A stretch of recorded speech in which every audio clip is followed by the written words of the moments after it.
capoeira. Então eu passei por outros processos antes de me encontrar realmente na arte. Sempre tive um lado muito forte em questões arquitetônicas. Eu, desde pequeno, eu desmontava e montava brinquedos, imóveis, e pintava a parede. Matheus, mas então, tu desmontava e conseguia montar? Porque eu também desmontava, mas nunca montava nada Cara, depois. Alguns eu não montava. Sempre sobrava uma peça aí. Alguns eu não montava, mas a maioria eu até levava jeito, assim. Até porque eu tinha as ferramentas do meu pai, que tem uma relojaria, então eu tinha ali umas chavezinhas espertas ali que me ajudavam, né? Com certeza, o desenvolvimento da criatividade vem daí, né? Da curiosidade. Sim. E eu cresci ali no Ballet Margot, estudei no Madrimilda, que é uma escola ali. A sala do Ballet Margot é um anexo da estrutura do Madrimilda, da escola, né? Então eu vivi muito ali dentro, sempre admirei muito, mas, assim, demorei para entrar de fato na arte. Eu comecei, na verdade, com 14 anos no cenário e na iluminação, também por uma questão de necessidade, porque a escola não, né? Você sabe muito bem, aquela coisa que não tinha dinheiro para contratar cenógrafo, iluminador. Eu sempre fui muito curioso desde criança e ficava lá atucanando, incomodando os técnicos, perguntando o que é isso, o que é aquilo. E aí eu fui aprendendo na prática. Eu nunca fiz um curso de cenário e iluminação, foi tudo na prática, na necessidade, né? No erro e no acerto, né? E aí, com 14 anos, o Raulino Pressi, falecido, infelizmente, Raulino Pressi, dava aula de jazz lá na escola, e ele me puxou pro Atores Reunidos, para a Companhia Teatral Atores Reunidos, que foi um dos grupos de teatro mais importantes da história da cidade. E eu comecei na sonoplastia, comecei de canto também lá no Atores Reunidos, com a peça Piquenique no Front. Aí fazia capoeira também na época, com o Ney Moraes e o Seni, que é o irmão do Ney Moraes. Então já tinha toda uma relação ali, né? E só com 18 anos, quando a Gislaine Sacchetti começou a dar aula de dança contemporânea dentro do Ballet Margot, que eu me identifiquei com aquela estética, com aquela linguagem, e me senti preparado para começar na prática, só com 18, né? Eu tinha, assim, uma base do teatro, tinha uma base corporal por conta da capoeira, então isso me ajudou. Sempre admirei muito o ballet clássico, o jazz, que eram os principais estilos dentro da escola, então eu tinha... na minha mente, na teoria, eu tinha bastante vivência. Isso me ajudou a ter alguns atalhos, né? Mas não me impediu e não fez eu evitar uma intensidade a partir do momento que eu comecei na prática com 18 anos, né? Aí eu corri contra o tempo, né? Eu fui completamente intenso, sempre fui muito intenso, e aí eu usei essa intensidade com uma idade, né, que ajuda na intensidade, para correr atrás do tempo perdido na prática, né. E também eu tinha já uma noção cenográfica e de iluminação que também me ajudavam, né, a me posicionar no palco, a ter toda uma preparação técnica. Aí, com 20 anos, eu ingressei na Companhia Municipal de Dança como bailarino, como estagiário, fiquei 1 ano estagiando, intercalando uma faculdade de publicidade e propaganda, que eu abandonei em sequência, e fundei a minha companhia, que na época era um grupo juvenil de dança contemporânea, porque é de praxe em escola de dança, até hoje em dia, no Brasil principalmente, chegar numa certa idade, as crianças, adolescentes começam a abandonar para fazer cursinho, para seguir uma carreira que dê um retorno financeiro, né, aquela coisa familiar, uma cultura local. Então a companhia Matheus Brus, ela surgiu como um grupo juvenil, amador, com esse propósito de mostrar essa continuidade e toda uma herança, claro, que a SIGRE e a Companhia Municipal trouxeram, de mostrar aqui uma companhia e quem tinha um salário que dava a possibilidade de seguir na dança, na arte, recebendo, não precisando fazer outras coisas, né? Que ano foi isso, Matheus? Que ano tu fundou a companhia Matheus Brusa? Foi em 2006. A companhia Matheus Brusa foi em 2006.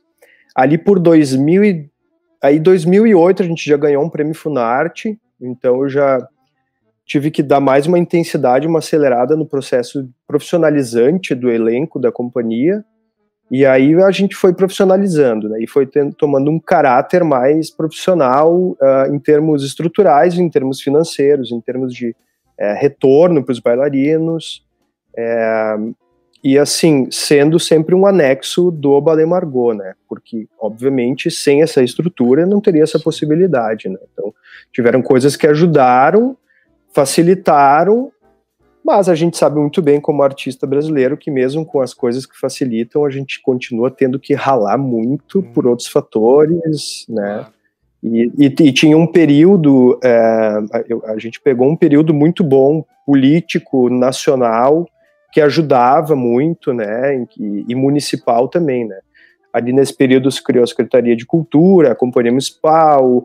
A gente teve prefeitos que acreditavam na cultura, presidentes que acreditavam na cultura, que davam força para o Ministério da Cultura, tinha prêmio Funarte, que já não tem mais, a Funarte está sucateada hoje em dia, enfim, tudo ajudou nesse sentido, né? Mas mesmo assim, como o Brasil sempre foi ralando muito, né, para conseguir se manter, né? A gente tinha municipal, a gente tinha o Fundo para a Cultura, depois o Financiarte, que era praticamente a base financeira, né, que era o chão da companhia, para a companhia se manter, e quando a gente ganhava um prêmio Funarte, uma LIC, alguma coisa assim, aí a gente conseguia alçar voos maiores, levar o nome da cidade, né, com muita honra e muito prazer de levar o nome de Caxias, que é um polo muito forte, né. Sim. Tu começou com quantos bailarinos lá, Matheus? Quantos bailarinos tu tinha quando tu iniciou? Eu acho que eu tinha 13 bailarinos, que era praticamente a turma mais avançada do Ballet Margot. Então eles começaram a ter outras práticas 3 vezes por semana, se não me engano, na tarde. E claro que isso não evitou com que alguns bailarinos quisessem sair futuramente, né? Enfim. Sim. E aí foi selecionando e foi circulando ciclos e gerações. A tua companhia ela foi, né, premiada no Festival de Joinville, né, Matheus? Foi. Algumas vezes foi premiado. Quando foi a primeira vez? Eu lembro, assim, eu tenho uma lembrança disso, que vocês foram classificados para dançar em São Paulo depois, né, num evento. Sim. Foi o auge da companhia, praticamente foi ali, né?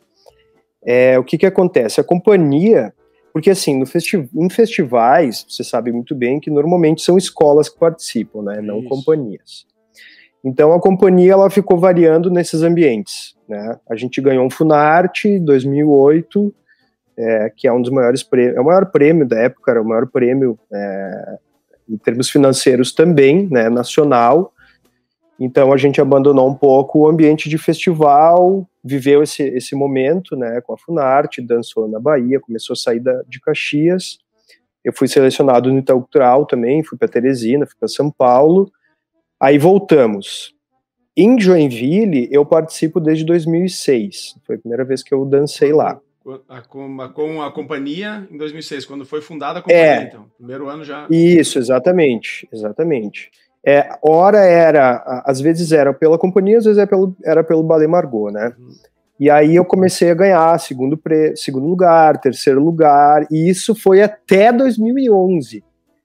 Porque existia uma linha de contemporâneo mais de festival, digamos assim, na época, que era uma linha que tinha muita carga da dramaturgia moderna, do jazz, a coisa do virtuosismo, do alongamento, heranças do corpo clássico. Dificilmente tinha uma dança contemporânea mais desconstruída, mais de pesquisa, como é a minha linha de trabalho, né? Aí em 2012 só que eu fui ganhar o meu primeiro lugar. E aí já veio junto o prêmio de melhor coreógrafo, que me deu a oportunidade de ir para Lyon, na Bienal de Lyon, que é a maior bienal de dança do mundo, né? para conseguir assistir algumas coisas a nível mundial, né? Tinha Japão, tinha de tudo que é lugar. Assim. Então o prêmio na época, hoje é diferente. O prêmio na época para melhor coreógrafo era tudo pago para a Bienal de Lyon, que eu sempre bati na tecla melhor, que... Né?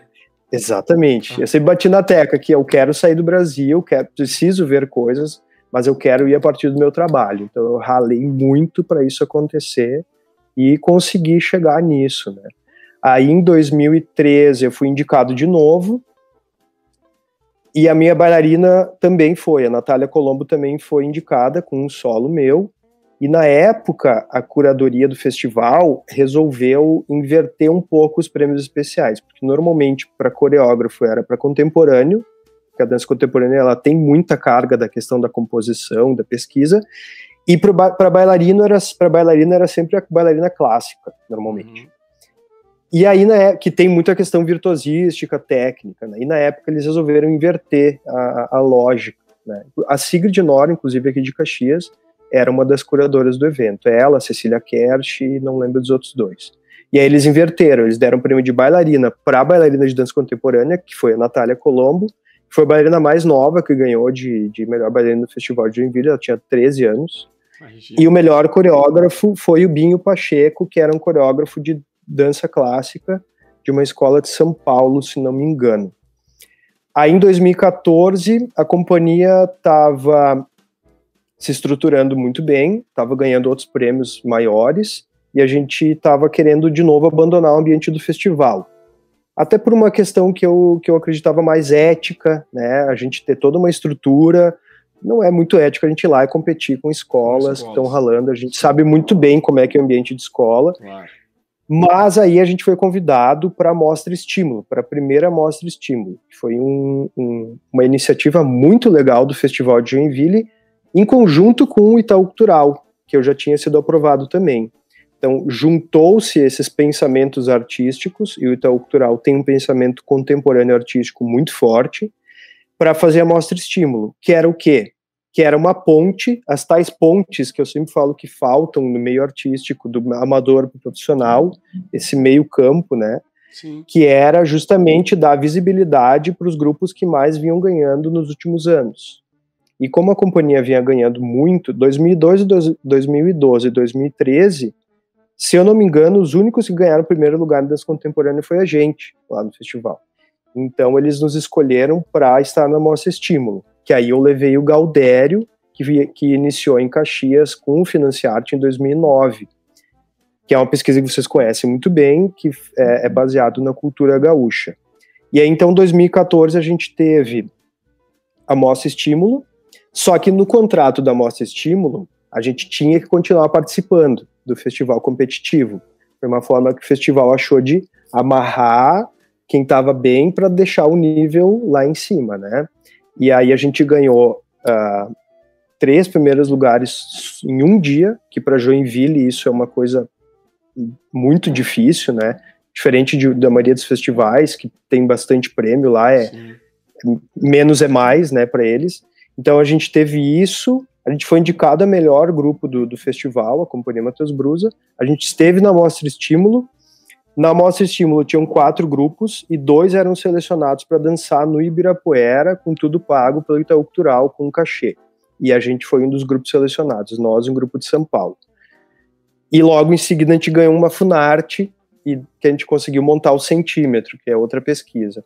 Então, de 2014 a 2017, foi o auge da companhia, foi quando a gente conseguiu ganhar mais 2 prêmios da Funarte, muitos prêmios em Joinville.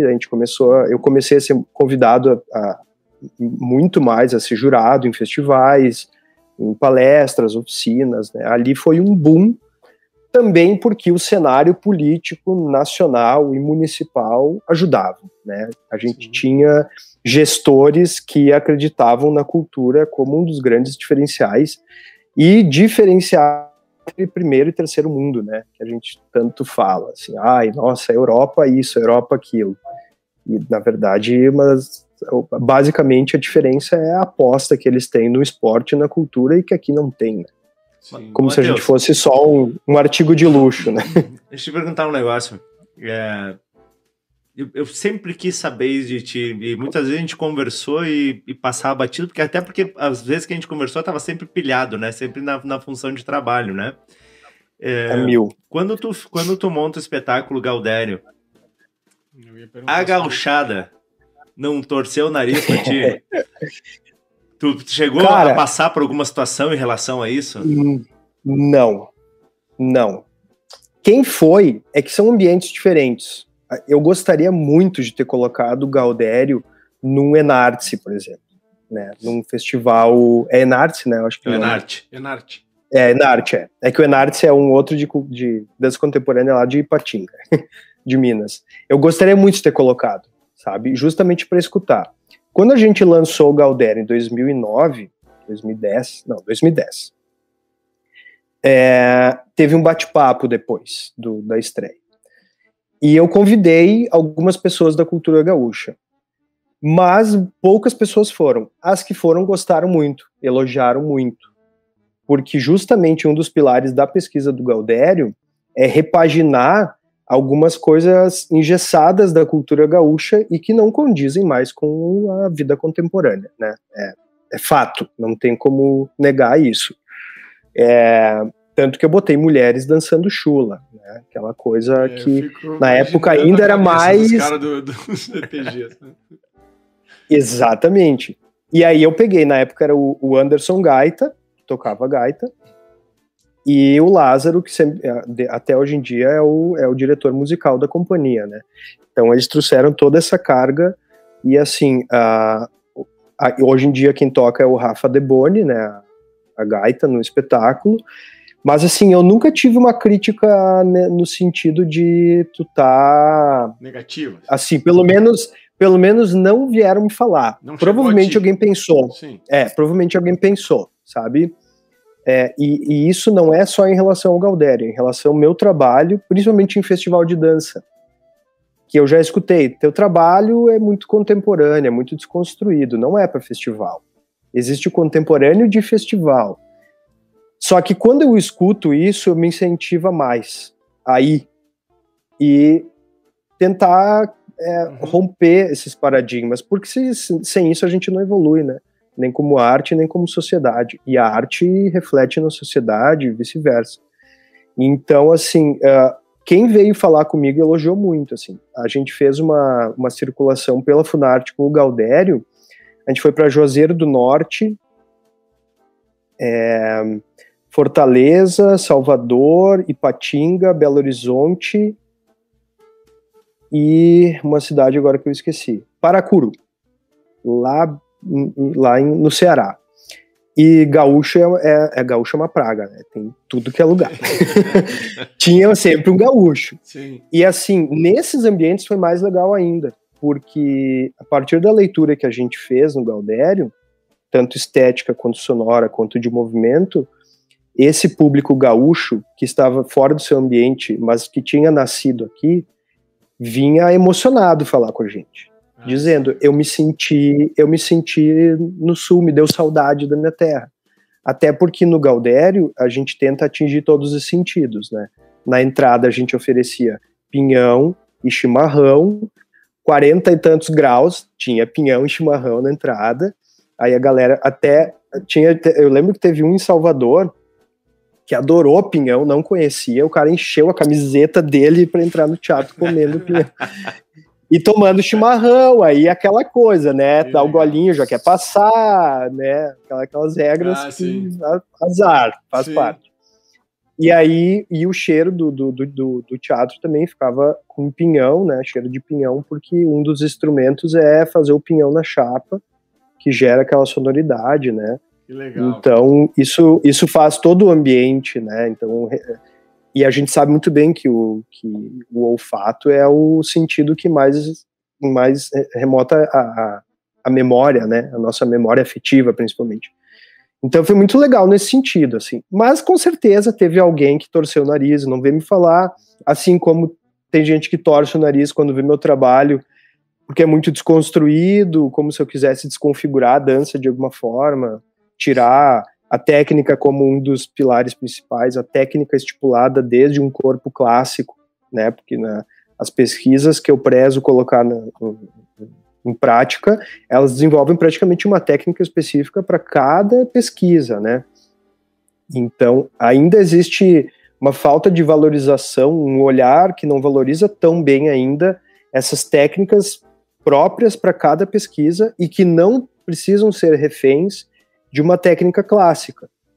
E isso é natural existir, porque a técnica clássica é a técnica registrada, né, que teve um aporte financeiro para ser registrada historicamente, é a mais antiga, né? Sim. A gente sabia muito bem que nas aldeias ao redor ali estava rolando muita dança de salão, estava rolando muita coisa legal, só que eram aldeias com pessoas não tão bem financeiramente e que não tinham como registrar tão bem como o rei Luís XV, por exemplo. Sim, sim. Né? Então existe sim esse torcer nariz em vários sentidos, assim. E quando eu vejo que eu estou chegando numa zona de conforto, eu mesmo tento me tirar dessa zona de conforto. Como a Esmeralda, quarto ato, que eu levei para Joinville, que é uma sátira em cima de um ballet clássico de repertório. Então, assim, deu bafão no Festival de Joinville. Imagina, né? Porque não... no meio do povo, porque não passou, quando eu mandei a coreografia, não passou pela curadoria, não foi selecionada. Com a Cibele, aqui de Caxias. Só que ela ganhou o primeiro lugar num ano, num solo contemporâneo. E quem ganha primeiro lugar tem vaga, e não precisa ser selecionado. Aí eu disse, aí que vai ser o negócio. E a Cibele... E aí depois desse ano eles cortaram as vagas, assim, né? Quase isso. Aí a Cibele bateu, eu cheguei pro Cibele, Cibele, tu quer ir com uma estética parecida com a última coreografia pra gente concorrer pra pensar num prêmio, ou tu quer ir mexer com a cabeça das pessoas? E a Cibele disse, vamos lá, vamos mexer com a cabeça das pessoas, vamos usar essa vaga. E aí a gente foi com a Esmeralda, por uma nota bateu na trave e não ganhou o primeiro lugar, ficou com o terceiro lugar. Aí deu um bafão total no festival, né? E foi o mais legal de tudo, que eram 2 blocos à noite. O primeiro bloco era ballet de repertório, e o segundo bloco era dança contemporânea. Caiu na noite perfeita. E o júri do ballet de repertório assistia a parte contemporânea. E no bloco de ballet de repertório tinha a Esmeralda original. Então fechou todas. Para mim foi a noite perfeita nesse sentido, né? Sim. E o júri, que né, são pessoas bem resolvidas, todos vieram elogiar muito o trabalho. E a Eliana Caminada, que é uma das maiores pesquisadoras de ballet de repertório do Brasil, do mundo, veio e disse, é isso aí, o ballet de repertório dá margem para isso. Tem mais a que fazer, sabe? Quem criticou foram, né, a gurizadinha de escola, que se ofendeu, que, nossa, que absurdo, sabe? Como o Gaudério, talvez algum Gaudério bem, claro, né, bem tradicionalista pode ter falado do Gaudério. Então, acho que isso é em relação ao trabalho em si. Perfeito. Mas faz parte, claro, né? Mas, Matheus, tu falaste ali da questão do pinhão, né? Que então tu pegava um pouco as pessoas pelo olfato, né? Que tinha essa questão do cheiro muito presente. E aí eu vou puxar para o outro lado já, então. Lembrei agora também da situação aqui da Festa da Uva, da última Festa da Uva que a gente teve, né? Que tu foi o diretor do desfile e também tinha aroma de uva no desfile. Foi ideia tua isso, então, de colocar ali para trazer essa memória da uva no desfile? Tem alguma coisa relacionada a isso ou não? Foi também. Na verdade, o desfile veio de anos que não teve, né? Teve pela primeira vez na história, furou ali pela segunda vez na história, se não me engano, furou ali um ano de ter a Festa da Uva, isso, porque a gente, como eu falei antes, né, a questão política influencia totalmente na estrutura, claro, e a gente infelizmente tinha um gestor que não acreditava na cultura como um todo, né, e então Festa da Uva menos ainda. Então a gente veio de uma trajetória da Festa da Uva um tanto quanto com muitos ruídos, né, um tanto quanto conflituosa, assim. E aí eu peguei ali, comecei a ir nas primeiras, eu fui jurado das torcidas da escolha da Festa da Uva. aí o pessoal da Festa da Uva ficou sabendo que eu era jurado do Carnaval de São Paulo. E eu comecei a ser convidado para as reuniões só para estar presente, para dar a minha opinião sobre os roteiros apresentados por um possível desfile, que não era nem certo que ia ter desfile, Festa da Uva, nada, né? Até porque a prefeitura não apoiou praticamente com nenhum real, né? Foi tudo patrocínio. Então, assim, em agosto eu comecei nas reuniões, aí o Molhados na Chuva, começou, os irmãos Homem, né, do sobrenome Homem, apresentaram foram os únicos que apresentaram ali uma proposta, né? E aí em outubro que foi batido o martelo que eu ia ser o diretor do desfile, em outubro, para ter ali. E aí eu já peguei o bonde andando, porque já tinha sido aprovado o roteiro original deles, com uma ideia deles, e aí eles se retiravam das reuniões, eu dava minhas opiniões, eles começaram a gostar, né, do que eu falava, e me pegaram para definir isso, mas muita coisa já estava definida, assim, eu peguei bastante o bonde andando. Então essa história do cheiro da uva veio da comissão da Festa da Uva, da Sandra Randon, dos irmãos ali do Molhados na Chuva, e eu bati o martelo e concordei, inclusive citei essa questão do pinhão do Galdério, que eu acreditava nessa questão dos sentidos. Então foi assim, e foi um desfile feito com 1/3 do orçamento dos últimos desfiles, praticamente sem apoio, né, financeiro. E esse desfile, né, Matheus, para nós é um desfile muito marcante, assim, da Festa da Uva, né, porque eu acho que é o primeiro que teve tanta dança, né, todas as alas tinham coreografias, tinham escolas, eu participei de uma ala, o André com outra, então todas as escolas, praticamente, todas as escolas de Caxias foram convidadas a participar, né, que isso é uma coisa que eu acho que nunca teve, não, né. Eu tive uma participação numa outra Festa da Uva, mas nem comparar com essa, né? Então, assim, tenho certeza que para a dança de Caxias do Sul, a tua participação ali foi excelente, né? Não tenho o que falar, assim, né? Se alguém reclamar, né, é só porque gosta de reclamar. Sempre tem. Sempre mas tem, porque realmente, assim, a valorização para a cultura caxiense dançante, né, nesse desfile foi ímpar, né? Não tem outro. Então, como é que foi, né, a aceitação dentro da comissão da Festa da Uva, né, para fazer um desfile tão diferente quanto a esse? Como é que foi isso lá para ti? Assim, como é que tu sentiu das pessoas isso?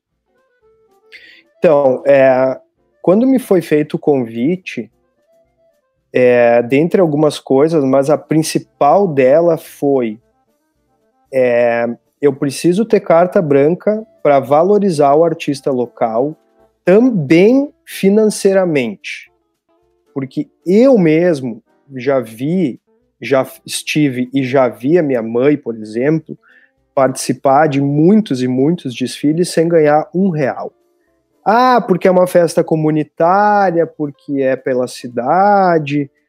Tá, mas aí é pela cidade, daí tu chama um artista de fora e paga não sei quantos 100 mil reais pro cara. Então eu sempre estive descontente, questionei isso.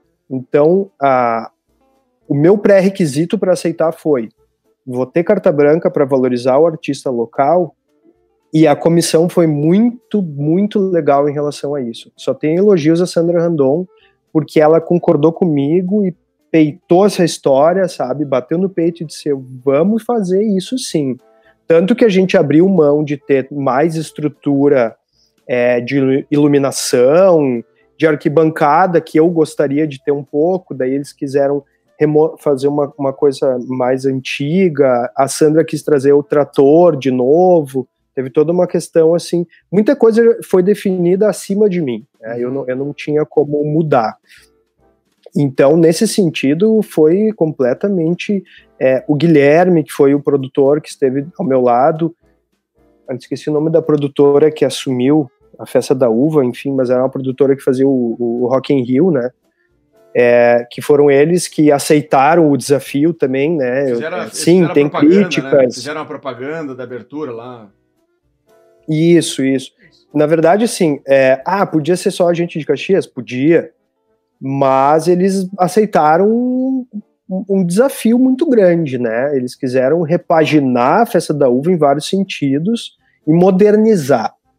Mas a gente sabe que em Caxias, né, tem muita gente muito fechada, muito rígida, com mudanças, né, e tinha gente que estava criticando os corredores largos e queria os corredores estreitos e tá pisando em uva e na bagunça. Então é aquela coisa, né, crítica vai ter sempre. E como eu vinha com essa experiência do Carnaval de São Paulo, e eu sou jurado de evolução do Carnaval de São Paulo, e eu comecei a olhar imagens dos outros desfiles, em que eu via uma evolução muito espalhada, muito descomprometida. Daí, nesse sentido, eu quis trazer bastante comissão de frente, porque lá no Carnaval de São Paulo a gente é da dança, e na dança tem mestre-sala e porta-bandeira, comissão de frente e evolução, que são os 3 quesitos que se conversam entre si nas reuniões também. Uhum. Então é muito forte já a dança na minha vida, e nesse momento, então, foi mais ainda a partir da experiência do Carnaval de São Paulo. E eu trouxe muito em relação à Festa da Uva o que eu via no Carnaval de São Paulo. Alas mais compactas, um desfile com mais calma, respeitando o tempo do artista, da cena do artista, né, valorizando isso. Então, fui prezando naturalmente a dança. E pensando o desfile, o que é possível artisticamente, esteticamente no desfile, a dança é a linguagem que mais cabe, né? Não tem como tu ficar parando e fazendo muita cena com fala, não combina muito, né, o roteiro de um desfile com isso. Então, tudo ajudou nesse sentido, né? E aí eu busquei, assim como todos os meus trabalhos, do mais contemporâneo ao menos, a pesquisa como prioridade, né? Figurinos, vamos retratar os figurinos de como realmente os imigrantes chegaram, sem estrutura, tom pastel, tudo muito terra, né? Teve gente que elogiou, teve gente que criticou, porque parecia um brechó, porque, né? Teve desfile com um chapéu de polenta. Sim. Então, são visões, né? São visões. Nenhuma melhor que a outra, mas eu pela minha história de pesquisa, por ter uma questão também acadêmica na minha história de formação, que preza pela pesquisa, pela história, pela leitura, eu procurei pesquisar bastante sobre a imigração e trazer também outros representantes da imigração, que não tinha no roteiro original, né? Tinha o bloco da diversidade. Então, acho que é importante, né? Eu quis trazer também a Caxias contemporânea, né, pro desfile, porque, né, inevitavelmente somos uma sociedade grande, né, que tem muita coisa acontecendo e a gente nem sabe, né, de pouco. Legal. Então foi basicamente isso. Acho que foi a primeira vez que existia uma dança unificada para todo o desfile num refrão, né? Ah, com certeza. Nunca, acho que pelo menos isso. Todo o tempo que eu vi, nunca existiu isso, né? Acho que não. Foi também uma ideia que eu tive a partir de um desfile do Carnaval de São Paulo, e que era muito mais simples, só que o efeito foi de arrepiar, né? Claro que nós, como jurados, a gente não pode ter reação nenhuma, a gente tem que ficar na cabine estático, que às vezes tem a Globo ali, e tu não pode estar mostrando reação nenhuma. Mas é um momento ímpar do desfile, porque a gente que estava à frente das coisas ali, de alguns blocos, quando vinha o refrão e tu via todo mundo fazendo, inclusive às vezes as pessoas que estavam assistindo fazendo junto, cara, era muito emocionante. Era muito emocionante mesmo. Foi bem legal mesmo. Foi legal. Que bom que vocês gostaram. Cara, pra mim foi uma experiência fantástica, assim, né? Foi muito legal. E no desfile do Carnaval, era um momento de uma paradinha da bateria e que toda a escola se inclinava, voltava e continuava. Era só isso no desfile. Sim. Só que esse momento me marcou de uma forma que eu disse, não, vou ter que colocar isso em prática. Já que tu faz a referência, né, seguidamente ao Carnaval de São Paulo, como é que foi, assim, como que tu chegou no Carnaval de São Paulo, Matheus? Vem a partir da onde esse convite? Porque isso é uma grande conquista, eu acho, na tua carreira, né? Ser jurado, talvez, do segundo carnaval mais importante do país, né? Do mundo. Acho que o segundo mais importante do mundo, só perdendo pro Rio de Janeiro. Que deve ser o teu próximo passo, daqui uns dias tu tá lá no Rio também. Vamos ver, tomara. Mas aí eu não posso estar nos dois, né? Sim, tem toda uma questão ali. Cara, isso aí foi uma seleção nacional de currículos, e aí teve algumas pessoas de renome, né, da dança, que indicaram também alguns nomes, e eu estive entre eles. E eu tava na praia e recebi uma ligação do nada falando disso. Porque a gente mandou e-mail e tu não respondeu. Meu Deus, como assim? Cadê esse e-mail, né? Pelo amor de Deus, eu perdi isso. E aí eles mandaram um material pra gente estudar e depois tinha uma prova online. Então, quem gabaritou essa prova online foi chamado para o primeiro treinamento em São Paulo. Tem uma preparação para isso, não é só a tua bagagem. Sim. Não. Tem toda uma preparação. E aí a gente foi para o primeiro treinamento, alguns ficaram até com medo, porque é muita responsabilidade. É muito legal, aquela coisa, né? Foi muito bom ser diretor do desfile, mas é uma grande responsabilidade, né? Tu tá se expondo completamente. E ali também é muita responsabilidade, principalmente com o Carnaval de São Paulo. É perigoso, né? O Rio é bem perigoso, né? Tem jurado que tem que sair escoltado de lá. No Rio e São Paulo, o que mais ferve lá é a questão dos times, né? Quando a escola de algum time, aí o bicho pega. Aí a gente fez esse treinamento, alguns saíram com esse receio, e aí foi feito de novo uma seleção desses jurados que foram no primeiro treinamento. Eu fiz parte da seleção e aí decidiram os quesitos. Fiquei na evolução.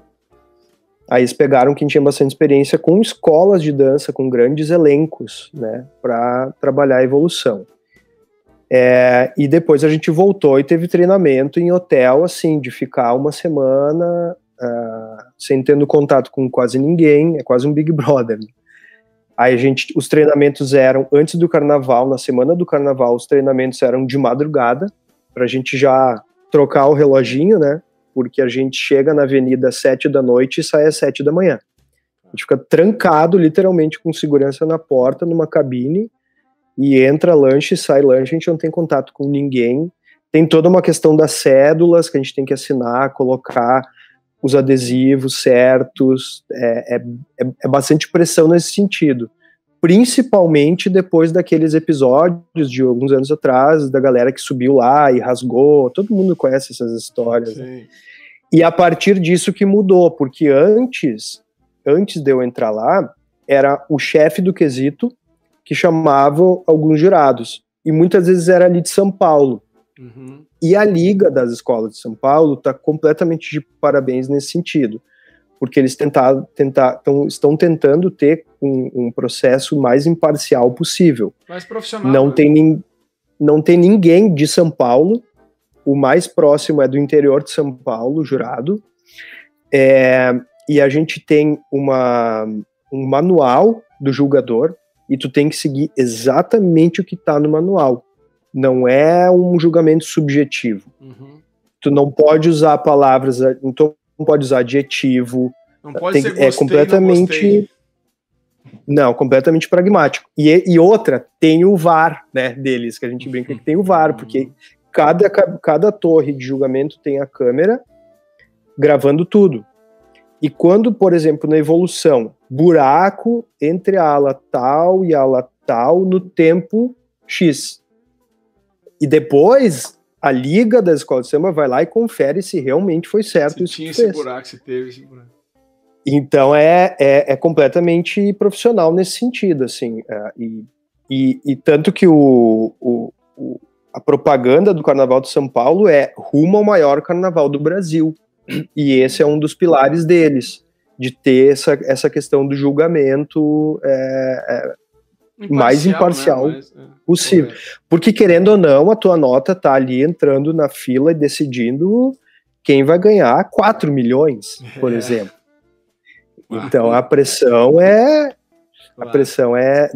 dá um suador, assim. Mesmo com toda a experiência de festival, e que me ajudou, com certeza me ajudou, porque em festival tu julga ali 100 coreografias uma noite e tem que fazer o comentário enquanto tu assiste, já dá nota. E lá não, tu assiste o desfile, tu tem ali praticamente 1 hora, um pouco menos, dependendo do quesito, né, para dar nota, justificativa, apontar o tempo. Então, nisso os festivais me ajudaram bastante, assim, porque eu tinha toda uma calma. Assim. Eu via gente que não tinha essa experiência como jurado e que suava frio, né, porque realmente é uma responsa, né, decide quem sobe, decide quem cai. Nos outros anos a gente era jurado também do grupo de acesso, agora a gente do grupo de acesso, agora a gente é jurado só do grupo especial. Quantas vezes tu já foi? Eu acho que desde 2015. Ó, tudo isso, cara? 2015. 5 anos? 5 anos, né? Falhou. Praticamente. Praticamente.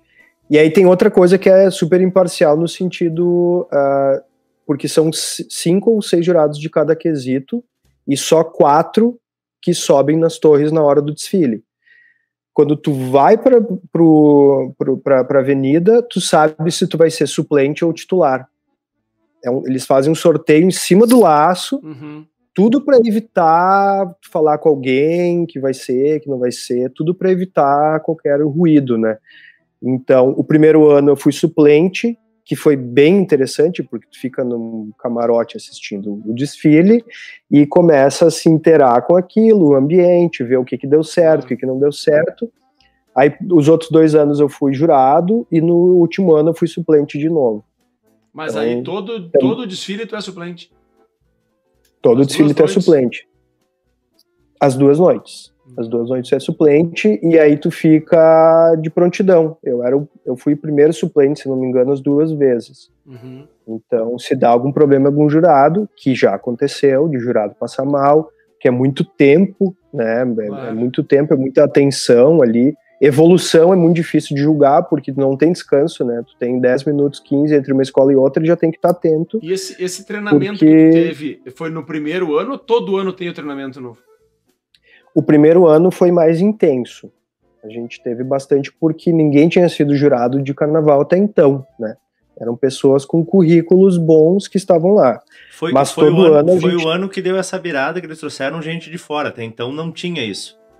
Não, demitiram todos que tinha, trocaram todo o time, chamaram uma produtora para coordenar esse treinamento. E aí, todo ano a gente tem 2 reuniões e mais uma ainda, às vezes é uma antes e uma na semana anterior ao carnaval, para a gente pontuar mudanças, melhorias.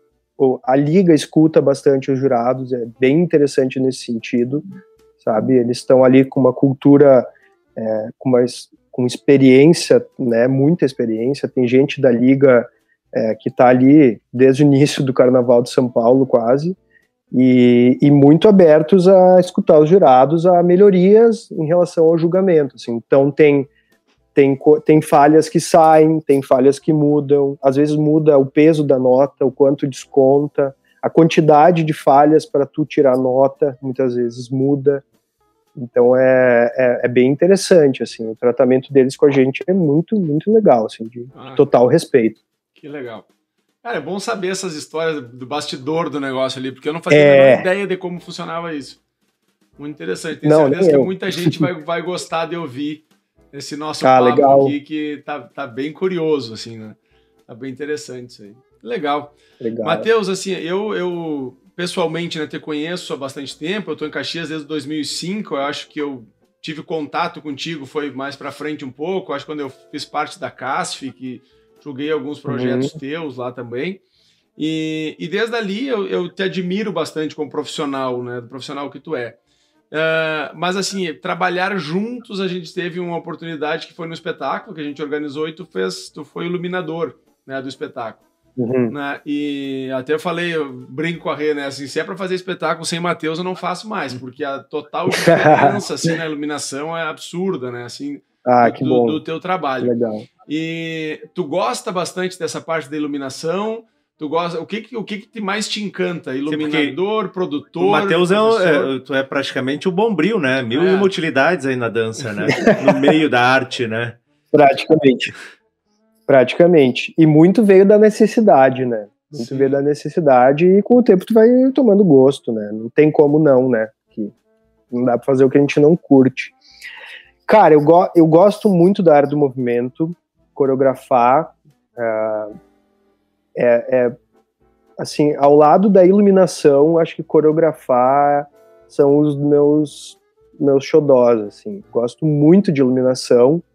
Admito que hoje em dia eu tô já um pouco cansado com todo o processo de montagem, afinação, então, por exemplo... Então aí vem a minha próxima a respeito disso, vem meu próximo questionamento.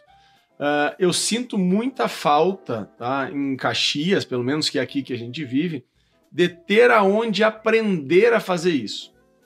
Porque realmente assim, a questão da iluminação ela é primordial num espetáculo. Assim, faz toda a diferença. A gente que desenvolve, né, que faz espetáculo sabe disso.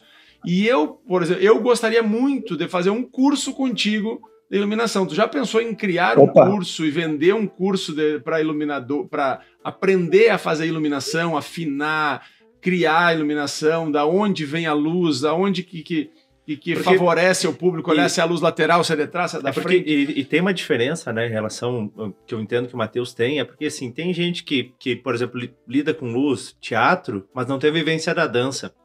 Ela não consegue te proporcionar melhor luz. Exatamente. Então, tu já pensou em fazer um curso assim? Tu tem essa ideia? Porque, cara, eu seria um divulgador do teu curso e o primeiro aluno, com certeza. Opa! Já tem dois alunos, tá? Certo. Legal. Que legal. Bom, primeiro, muito obrigado pelas palavras. Eu sempre tento deixar o trabalho de iluminação no nível do que está no palco, né? Primeiro, antes de tudo, valorizando, né? Conversando com o que está no palco. Mas é bem isso aí, André.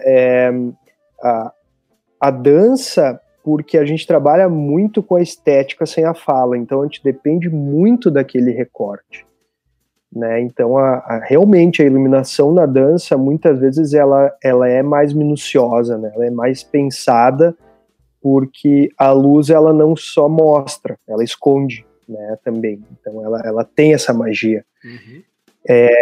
Mas eu já pensei, sim. Eu fui um colaborador no curso Tecnólogo de Dança da UX. Uhum. Eu fui um colaborador da SIGA. Eu fui um aluno colaborador, né? Eu era aluno, mas eu fui ali um colaborador. Foi, acho que, a única oportunidade que eu tive de tentar ensinar um pouco. Eu fiquei mais com a parte de mapa de iluminação, né? Mapa cênico de iluminação.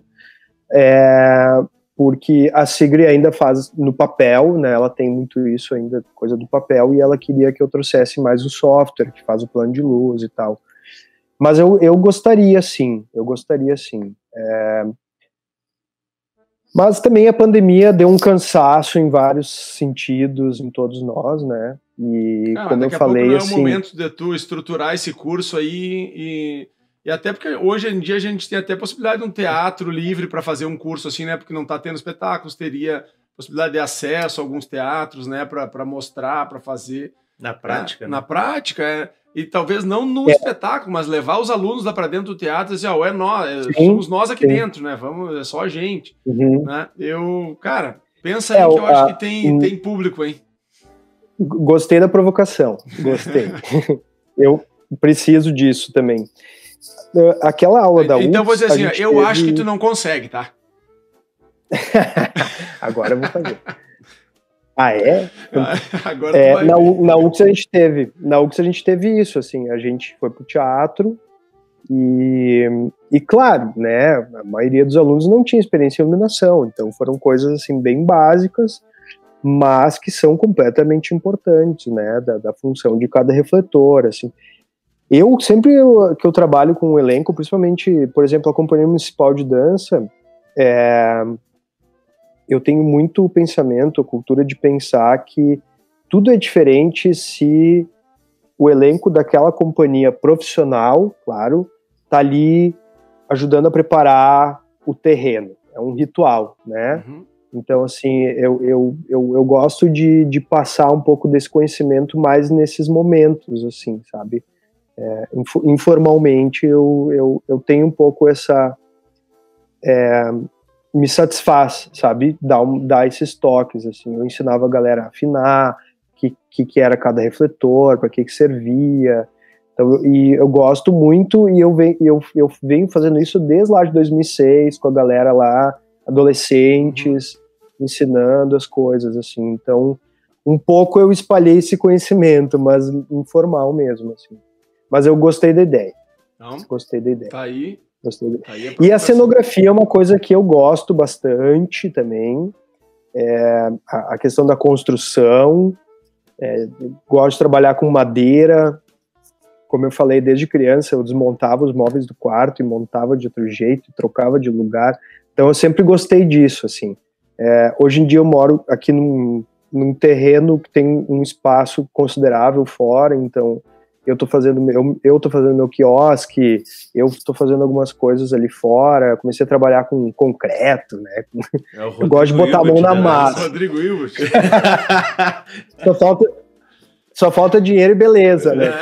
Mas tudo bem. Mas eu gosto disso, eu gosto de botar a mão na massa, sabe? Uma coisa que me dá prazer tá ali no carrinho de mão, mexer na massa ali do concreto. Eu gosto disso, assim. Acho que são coisas que se complementam, né? Tu trabalhar o intelectual, mas tu botar a mão na massa. Que é aquela velha máxima, tem coisas que na prática a teoria é outra. Né? Exatamente. Tem coisas que só a prática faz para você, para todas as outras existe o Mastercard. Perfeito. Tu falou também da questão da cenografia, né, que também gosta bastante, e realmente um cenário, né, faz uma diferença muito grande. Mas se eu tivesse que optar entre uma luz boa e um cenário bom, eu ficaria com a luz ainda, porque com a luz eu consigo até fazer um cenário, né? Então realmente a importância da iluminação Não, totalmente. É que a luz, o desenho de luz, né, principalmente quando tu trabalha com o fog, que é a fumaça, tu tem o recurso de dar profundidade, de deixar em 3D praticamente, né, o ar. E é mais viável, né? A gente sabe muito bem a dificuldade, eu sei muito bem a dificuldade de circular com cenografia e excesso de bagagem no avião, e a montagem, desmontagem. Como eu falei, eu estou cansado desse processo porque eu fui para Paracuru, que é um paraíso, é uma praia maravilhosa, eu não consegui pisar na areia. Porque eu tava lá, enquanto os bailarinos estavam bem bonitos lá, né, dando o mergulhinho deles, mas todos trabalham com esse processo da montagem, mas eles tiveram, obviamente eu não tenho porque eu segurar o bailarino olhando afinar a luz lá, né. Então, tem isso, e eu escutei isso em outros patamares, muito acima do meu, por exemplo, da Sueli Machado, do primeiro ato de Minas Gerais, e que numa conversa com ela me disse, Sueli é jurada da Santos Famosos até, gente finíssima. Ela disse, não, eu fiz circulação, eu conheço a Espanha, a Grécia, a Itália, só que eu não conheço. Eu conheço o hotel, o teatro e o caminho. Então, nesse sentido, é bem cansativo, sabe? É bem cansativo tu ter que... Até porque, em questões financeiras, tu tem que assumir esses papéis, porque tu não tem como contratar, muitas vezes, um iluminador para ir junto, porque é hospedagem, é a passagem, é o cachê. Então, gostaria eu de ter milhões e dizer, ó, a luz é essa, monta lá. E como é legal ouvir isso, né? Porque as pessoas que vão assistir, elas ficam com a imagem do glamour do espetáculo, né? Mas elas não pensam em todo o trabalho que a gente tem de produção. E aí tem aquele cara que acha caro, às vezes, o valor que tu cobra. A maioria, A maioria acha um absurdo, mas é que eles imaginam que é simplesmente aquela hora de palco. E não sabem de todo o processo até chegar ali, né? Sim. E aproveitar também, Matheus, só para te agradecer também aqui publicamente, mais uma vez, porque isso que tu fala, né, que tu sabe, tu entende o que tá por trás, né, a dificuldade de fazer as coisas, a dificuldade de contratar, e quando a gente teve a oportunidade de trabalhar contigo, eu tenho certeza que o teu trabalho valia muito mais do que tu nos cobrou, mas tu entende que para aquilo acontecer, não dá para cobrar o que vale, né? Então, tu nos cobrou um valor que a gente conseguiu fazer, conseguiu pagar para ter aquele trabalho ali. Então, isso é outra coisa que é muito bom em ti, é muito bonito ter isso em ti, né? De se colocar no lugar da escola e saber, não, se eu cobrar o que vale o meu trabalho, eles não vão conseguir fazer, né? Então a gente consegue chegar no meio termo ali, fazer um trabalho bom, né, num valor um pouco mais acessível por essa tua consideração com as escolas aqui. Muito obrigado mais uma vez por isso também. Eu que agradeço pela oportunidade de ter trabalhado e estamos no mesmo barco, né? Assim como eu merecia mais, vocês também mereciam muito mais. É isso aí. Então, não adianta, né? A gente tem que se ajudar. O artista brasileiro aí tem que, se a gente não se ajuda, a gente morre na praia, né? Isso aí. Não tem muito o que fazer. Mas eu te agradeço muito pelas palavras e todos nós mereceríamos mais, né? Muito mais, assim, em termos de valorização, quanto uma coisa básica, né? Para a sociedade. Matheus, indo mais para nossa reta final aí já, né? Do nosso bate-papo. Dos motivos por a gente estar gravando à distância, né? Tu tá na tua casa, a gente está aqui, é a questão da tua filha, né? Um dos motivos é esse. Como que tu lida com essa questão da paternidade, de estar com a tua filha e com o trabalho? Eu e o André temos a mesma, né, a mesma relação, né? Nós temos filhos, né, que a gente precisa também, né, ajeitar com o avô, com vó, com o tio, né, para poder trabalhar. Eu, basicamente, já abri mão até de horários de trabalho. Tem noites que eu não trabalho de jeito nenhum porque eu fico com a minha filha, é a prioridade. Como é que é pra ti isso aí? Como é que tu se vira com isso? Então, Cecília tá ali no quarto, me esperando, por exemplo. Cara, eu sempre gostei muito de criança, desde que eu me conheço por gente, assim, tinham bebês que não iam com ninguém, mas iam comigo, por exemplo, sabe? Então, eu tive sempre uma relação muito, muito forte com criança, uma facilidade. Até porque, e eu trago isso pro meu trabalho traz isso para mim, né? Às vezes tem aluno, criança, que me diz, Matheus, tu é uma criança grande. Mas justamente é isso que é ser um artista, né?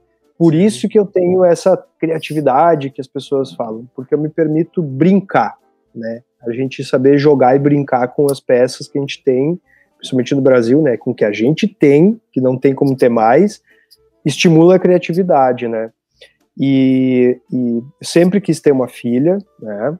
Um filho, enfim, uma filha.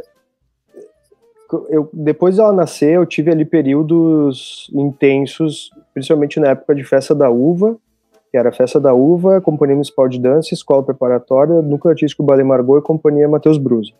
Só isso. Então, E de vez em quando fazendo uma iluminação aqui, exatamente, um carnavalzinho ali. Básico.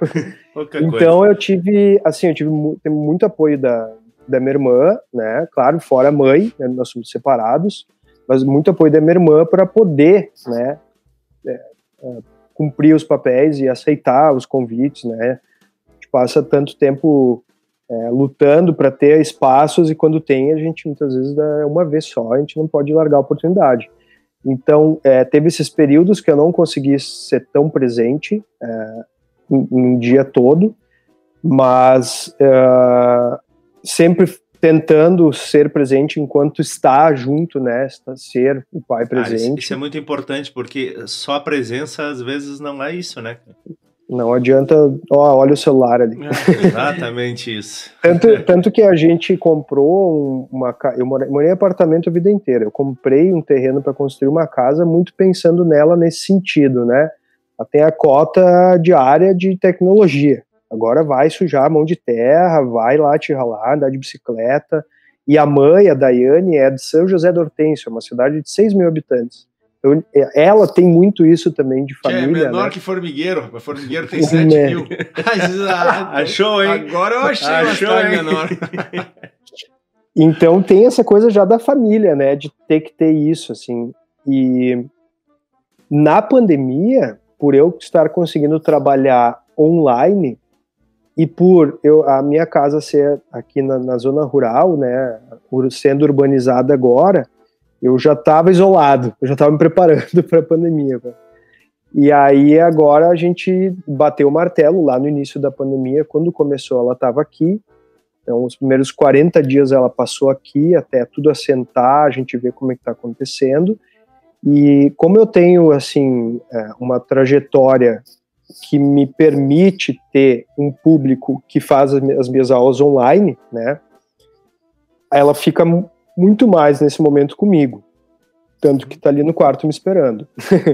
Então, só diferente da mãe, né, tem 10 anos a menos, então ela está no outro período da carreira dela, da trajetória dela, e ela dá aula para criança pequena, então é muito mais complicado, ela tem que estar mais presencial, né? Então eu estou há praticamente um ano passando, assim, 3/4, 2/3 do tempo, eu com ela, por ter essa possibilidade de ter esse público, de ter uma trajetória, de ter sido jurado e professor em muitos festivais, e aí tem uma galera que sempre quis fazer aula comigo e não pôde, sim, e aí teve a oportunidade online, né, que os prós e contras, que a gente comentou antes.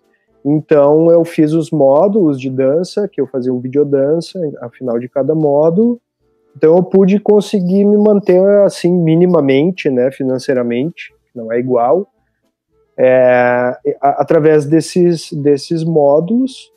Legal. E com os festivais online, sendo jurado online, mas assim, é puxado,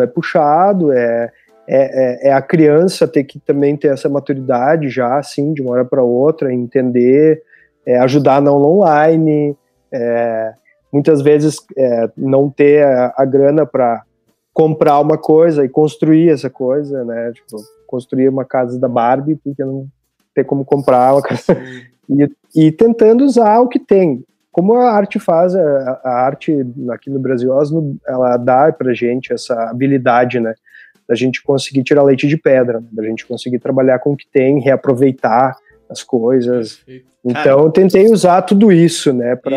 E como é que ela é em relação à dança, tendo esse movimento muito presente na vida dela, como é que é isso pra ela? Ela já dança desde os 3 anos, né, ela tá com quase 6, falta um mês para fazer 6. E a gente sempre teve esse cuidado de não forçar a barra, né? E ela mesma que, estando dentro da escola, inevitavelmente, como né, a grande maioria das crianças, ela pediu para fazer aula, mas a gente respeita muito essas vontades dela, assim. Ela gosta de... Agora começou aí as preparações para as Olimpíadas, ela gosta de ver ginástica, ela quer ser ginasta, então ela tem isso. Tanto que a circulação do Gaudério, ela foi junto com 1 ano de idade, que não tinha com quem deixar, né? Todo mundo trabalhando, a minha irmã produtora e iluminadora, eu tocando bombo legueiro na cena, a Daiane, mãe dela, a gente estava junto ainda na época, dançando, né? Era elenco e a Cecília foi. Hoje em dia eu peço para ela, tu lembra de Salvador? Não lembra de nada. Imagina. Então ela teve já esse estímulo, claro, de movimento, independente de ser na dança ou não, mas ela tem esse estímulo, assim. Tanto que ela, recém 4 anos e meio, mais ou menos, ela começou a ler, escrever, ela tem essa dinâmica, né, como pessoa, assim. Então, inevitavelmente, ela é super participativa, claro, assim. Às vezes cansa, porque é uma pilha que não acaba nunca, mas né, faz parte. Muito bem, maravilha. Matheus, a gente tem uma curiosidade agora, que essa pergunta aí pode ser que tu coloque um pouco numa saia justa ou não, ver como é que tu... Mas a gente quer que tu seja sincero, tá? Que responda com sinceridade. Eu e o André somos a dança de salão, né? Talvez, eu acredito que seja a dança mais recente de Caxias do Sul, das danças que tem em escolas de dança hoje, é a dança mais recente, né? Nós temos aí pouco mais de 15 anos de dança de salão mais efetiva em Caxias, talvez nem isso, né? Como que tu, como um professor de dança contemporânea ou tendo vivência no contemporâneo, no balé clássico, tendo escolas, né, desses gêneros, como que vocês de outros gêneros enxergam a dança de salão de Caxias do Sul? Não o Rude e o André, a dança de salão no geral. Olha, quando eu comecei a dançar, eu tenho muito presente a história do Giovanni, né, a gente chama de Lelo, não sei se vocês chamam de Lelo. O Giovanni Monteiro. Dele antes de vir para Caxias, né? Porque o que acontece? Ele veio para Caxias através da Companhia Municipal e em uma amizade muito forte com a minha irmã, inclusive. Então, tanto que ele deu aula de dança de salão antes de abrir a Ballroom lá no Ballet Margot. A gente, quanto escola, há muito tempo a gente tenta contemplar outras coisas, sabe? Há algum tempo a gente botou... A gente trouxe, por exemplo, o Otávio Nassur, que é um dos maiores nomes do danças urbanas. A gente foi os primeiros a trazer para Caxias, lá há muito tempo atrás. Também por ter uma influência da Sigre e da arte contemporânea, principalmente a contemporaneidade como um todo, como a diversidade, né, de arte. Então, eu fiz alguns anos de dança de salão com o Giovanni, inclusive. Às vezes ele brincava de dar umas aulas lá na Companhia Municipal, sabe? Então, assim, eu sempre gostei muito. Eu gostava muito de fazer dança de salão. Gostava muito, assim. Eu, quanto bailarina, eu gostaria de ter tido mais oportunidades em vários sentidos. Um seria com a dança de salão, com certeza. Assim. Eu gosto muito, eu admiro muito, gosto muito quando estou num festival como jurado e conseguir ver coisas fantásticas hoje em dia, até já desconstruídas, se tirando da zona de conforto, sem deixar a técnica de lado. Gosto muito, muito disso. Assim. Até recentemente tive uma conversa com o Giovanni de fazer um trabalho em conjunto, juntando as linguagens, e que eu gosto de desconstruir coisas que já existem, né? Assim como eu fiz com o Galdério e com a Chula, né? Com os eu gosto muito. Gosto muito disso, assim, e eu acho que eu vejo a dança de salão tendo muita força, assim, hoje em dia em Caxias, assim. Acho bem legal, tive a feliz oportunidade de trabalhar com vocês ali, Rudy, e perceber mais ainda que é isso aí que eu comentei. É uma dança de salão que não está parada nos conceitos, que se tira da zona de conforto, que, sabe, que se cutuca. Essa pergunta vem até assim, porque a gente procura muito isso, né? Assim, eu falo da gente como há 8 tempos ainda. Nós temos uma característica de desconstrução muito na dança de salão, né? Tanto é que as nossas coreografias dificilmente vai ter uma coreografia de samba, uma coreografia de bolero. É tudo muito misturado, muito desconstruído. E algumas pessoas falam, tem muito contemporâneo na dança de vocês. E aí a gente tem um pouco de medo disso, sabe? Porque se falar que é um contemporâneo tosco, porque a gente não é bailarino de contemporâneo, a gente tenta fazer coisas diferentes, desconstruir, né, movimentos e pegar... tu falaste antes no Otávio Nassur, né? Para mim é uma referência em composição coreográfica. Tive a oportunidade de estar com ele já algumas vezes e tem o livro dele, que é Culinária Coreográfica, que me guia muito, assim, né? E ali não tem como tu coreografar a partir dele sem ter essa ideia da desconstrução e do contemporâneo, as danças urbanas bastante com influência, né? Mas só tendo influência. A gente nunca quis dançar contemporâneo nas coreografias, a gente nunca quis fazer isso. Então, por isso, às vezes uma pessoa de fora olha e diz assim, mas isso aí é uma viagem, tá muito ruim. Por isso que a gente pergunta, assim, né? Não, mas eu tive essa feliz surpresa de me deparar justamente com isso, sabe? Como tu falou, assim, não é um bailarino de contemporâneo. Ok, eu entendo que tenha toda uma base, que tem uma herança da dança moderna. Mas, por exemplo, para montar o Galdério, eu chamei o James Pereira, né, um grande chulhador. Ele ficou 3 meses, só ele, dando aula de chula para os bailarinos. E eu assistindo. 3 meses porque foi o suficiente, poderia ser mais. Eu disse, James, eu vou assistir todos os ensaios, estava em todos os ensaios. Eu só vou começar a desconstruir depois de construir. Então, tu constrói até que eles cheguem num nível muito bom de chula para depois desconstruir. É como a Esmeralda que eu comentei antes. Só dá para desconstruir o que está construído, né? E às vezes essa é a falha, sabe? Então, assim, engraçado. Daqui a pouco a gente vai montar um espetáculo de dança contemporânea a partir da dança de salão. Nessa linha de pesquisa, provavelmente vocês vão ser melhores bailarinos que aqueles bailarinos que têm uma carga moderna dentro daquela linha clássica moderna. Entende? Uhum. E que é a que ainda toma conta do cenário naturalmente, por uma questão histórica, né? Claro. 300 anos. Mas é isso aí, é sair da zona de conforto, né? É entender que, ok, é que nem o balé clássico hoje em dia. O balé clássico evoluiu muito a partir do corpo contemporâneo, porque hoje em dia a gente tem todo um suporte da área da saúde. Quando o balé clássico foi inventado, lá muito tempo atrás, a perna não passava de 90 graus. Era uma outra... que não permitia muitas coisas. Claro. Então, assim, entender a contemporaneidade influenciando tudo.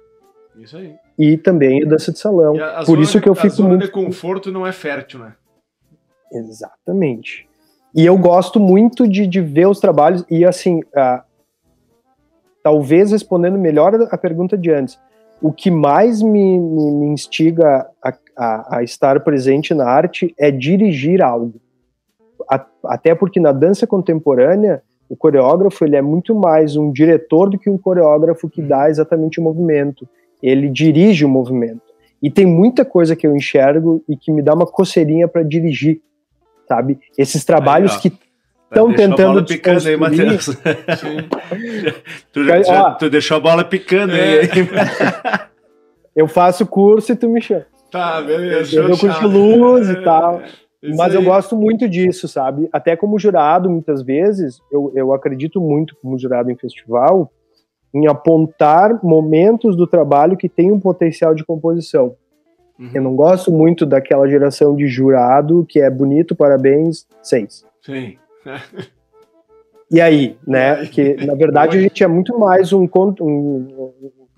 contribuinte. Muito bom, adorei. 6,5. A gente é muito mais um avaliador que vai contribuir do que um julgador do que é bom, do que não é bom. Eu gosto muito, assim, eu sou um jurado que muitas vezes tem que virar a ficha porque não coube tudo que eu queria escrever. Sim. Sabe? Respeitando a proposta, respeitando o artista, mas tentando apontar melhorias, principalmente na composição. Ótimo. Maravilha. Temos uma história, né? Vamos ver se ele tem aí, pede uma história engraçada. Nós sempre pedimos para todos os convidados. Antes de seguir, né? A gente estava falando agora há pouco com o Ricardo e Camila, que é um casal de São Paulo da Gafieira. Uhum. E eles estavam falando o quanto eles sentiam assim, a necessidade, a falta de dançar com alguém dirigindo. Sim. E normalmente, eu me coloco na situação do Rude, normalmente a gente coreografa, ensaia e falta, a gente sente essa necessidade de alguém de fora Sim. parar, olhar e fazer essa direção, né? Tanto porque que a gente fica muito envolvido, né? Tanto que nos espetáculos da escola eu já dou prioridade por não dançar, eu prefiro não participar da coreografia. Às vezes tem que participar de outra coreografia porque precisa, assim, mas é uma tristeza, eu quero ficar homem é o que mais falta, né? A gente... Difícil de... Em tudo, né? Acho que só no hip hop que não, porque... Inclusive, até isso me atrapalha muito nas danças hoje, Matheus, porque assim, quando a gente... A idade? A gente... Também, né? Também. Mas não é esse o caso. Que eu ia dizer nesse momento agora é o seguinte, porque eu tô acostumado a dançar, só que eu tenho que dançar olhando para os outros para corrigir, que é dançarino e ensaiador, né? A gente é as duas coisas. E aí, durante a coreografia, eu me paro olhando pros outros. Desliga, né? E aí, se alguém erra, eu já fecho a cara, fico puto, acabo errando junto, porque eu tava cuidando o cara, que não era pra eu estar cuidando no palco, já era pra eu estar olhando pra frente, pro meu par. Então, mas a gente acostuma, né, a dançar olhando pro lado pra ver se tá todo mundo certo. Foi por isso que eu parei de dançar. Porque tinha projetos que eu dançava... Aí tinha que eu não dançava, daí eu tive que começar a dançar só solo, porque era eu e eu ali, não tinha que cuidar de ninguém. E aí quando eu vi, eu não dou mais conta, preciso sair de cena. Na festa da uva eu falei, Matheus, eu preciso dançar junto com o meu grupo, que eu não tenho bailarino pra dançar. E ele, não, tu não vai dançar. Tu tem que ficar na frente. Cara, mas não. Tu não pode dançar, tu vai ficar na frente ou ensaiando, tu não vai dançar. Tá bom. Anda. É que é difícil desapegar de estar no palco. Exatamente. É bem difícil. Achar coisas que vão contemplar e saciar aquela tua vontade da cena. É bem difícil. Eu fico um pouco saciado quando eu tô ali tocando em cena, que minhas últimas participações em cena foi tocando bateria no Centímetro e bumbo legueiro no Gaudério. Legal. E é isso, porque aí também eu consigo ficar olhando os bailarinos e ensaiando. Né? Não tem problema. Boa. Mas é isso aí mesmo. Vai lá, André. Beleza, então olha só, a gente sempre pergunta para os nossos convidados, a gente gosta de saber alguma curiosidade, alguma história assim que, cara, tava tudo planejado, deu errado, ou deu muito certo que era para dar errado. Cara, um bastidor uma história assim, engraçada, né? Um bastidor assim que é aquela que a gente conta no boteco ali dando risada com os amigos. Sim. Nossa, tem muitas. Cara, as indiadas de alojamento de festival são pérolas, assim. De cenário que virou box do chuveiro, porque no alojamento não tinha nem box no chuveiro, o pedaço do plástico que vem embalado no cenário, com arame puxado, virava o box, porque senão tu entrava pra fazer xixi, tu via o cara tomando banho. Então, isso... Teve um festival em Camboriú, que o alojamento era do lado de um zoológico, que tinha, assim, mosquito, muito mosquito. Não dá pra abrir a boca que comia mosquito. Não, e aí tinha um cenário meu, que era um tubo, vocês chegaram a assistir, e era um mosquiteiro no tubo. Fazia tipo um tule da rosca, assim, só que barato. Aí esse tule já virou uma cabine, uma barraca para todo mundo, cabelo dentro, e colchão de ar, já cansei de acordar no chão, porque o colchão furou, eu não sabia, e acordava ali com o colchão do lado. Quem só. Nunca, Ou assim, acender a luz e a pessoa da contra-regragem esqueceu que tinha agradecimento e estava entrando para tirar cenário. Aí a pessoa não sabe se sai correndo ou se fica ganhando uma estátua. Mas as coisas... Essa é boa, isso aí, nossa senhora, isso rendeu muita risada. Mas onde eu mais dei risada na minha vida, sem dúvida, foi no Atores Reunidos, que, por essência, era uma companhia de comédia, né? A gente trabalhava com comédia, e a gente, para se controlar em cena, era uma coisa assim de ter que virar de costas e se disfarçar, porque a cena estava muito engraçada. Sim. Ali, assim, as pausas dramáticas, a gente se controlando para não fazer piada interna. O Raul tinha uma coisa que ele tinha um talento fenomenal de puxar isso das pessoas, assim, ele puxava a parte mais engraçada de cada um, sabe? E isso em cena era uma coisa que era absurda, assim. No Piquenique no Front, que entrava que é a comédia do absurdo, que a Tefa, principalmente, foi a enfermeira, que é a enfermeira louca que queria mortos, porque ela precisava trabalhar, ela queria que todo mundo morresse. E aí, cada entrada que ela fazia, ela deixava uma surpresa na entrada. Cada entrada ela fazia uma coisa diferente. A gente não sabia quanto elenco. E, nossa, isso aí... E uma coisa que era que deu errado, mas deu certo, foi um solo do Diego, num festival de dança, em que ele tinha um cenário de ferro bem grande, e o cenário não entrava no palco. E no dia de tarde, eu e ele, a gente adaptou a coreografia sem cenário. E ele ganhou primeiro lugar sozinho e quase tirou ainda o prêmio de melhor bailarino. Ali legal. Foi um que deu errado e deu muito certo. Assim. Mas, enfim, tem muita história. Foi na... Onde é que foi? Foi Paracuru, que... Eles foram afinar a luz e botaram, e é uma cidade pequenininha também, botaram duas escadas no Q30 do mesmo lado, e o Q30 caiu, quase esmagou todo mundo, e aí vem bombeiro, só que cidade pequena, o bombeiro é amigo do cara, que é amigo do outro, e aí já deu o documento, não vistoriou nada. Nós vamos fazer um outro gravando só de histórias engraçadas. Nossa, tem muito. Vai ser legal também. Tem muito, mas assim, os alojamentos batem, né? Qualquer um, assim, de acordar com um morcego no quarto. Enfim, o Atores Reunidos, uma vez a gente foi num festival bem legal, numa cidade bem pequena também, Rolante, acho que é. e o alojamento era um hospital abandonado. Então de lá saiu história de ver fantasma para mais, assim. Meu Deus. E aí tinha a pia do quarto pingava, daí o técnico acordou, colchão encharcado. Enfim, assim, um banheiro para centenas de pessoas. Sim. Caos, assim, um caos. Bom, que hoje Matheus, a gente dá risada, né? Matheus, a gente quer então te agradecer, né, por estar com a gente aqui, tirar esse tempinho, né? Agradece também a tua filha, né, por ceder um pouquinho do pai pra gente aí, pra gente bater esse papo. E já ficamos com o assunto aí para mais um, daqui a pouco a gente conversa de novo. Cara, vai ser muito bom daqui um pouquinho, vai estar tudo mais tranquilo e a gente quer te convidar para estar aqui com a gente, aqui, ó. Sentar aqui e aí a gente vai ter um papo legal. Bora. E esse também me faz encerrar um pouco mais rápido, porque também tem que buscar minha filha no colégio, agora 5h20, já são 5h05, eu tenho que sair correndo, que estou longe do colégio ainda. Então, muito obrigado, Matheus. Eu que agradeço, parabéns pelo projeto, eu fiquei bem feliz. Nos ajuda a divulgar, Pode por deixar. favor, tem no Instagram lá o Papo do Pampa, né? Papo do Pampa falando de dança. Então, o nosso assunto vai ser sempre relacionado à dança, alguma coisa que tenha a relevância, que a gente acha que tem relevância para nós, para a cidade, enfim, para os nossos ouvintes. Aí, tá? Pode deixar, tamo junto. E na próxima eu tô aí, incomodando um pouquinho. Valeu, Pedrão. Um grande abraço. Valeu, obrigado. Até mais. Valeu. Tchau. Tchau.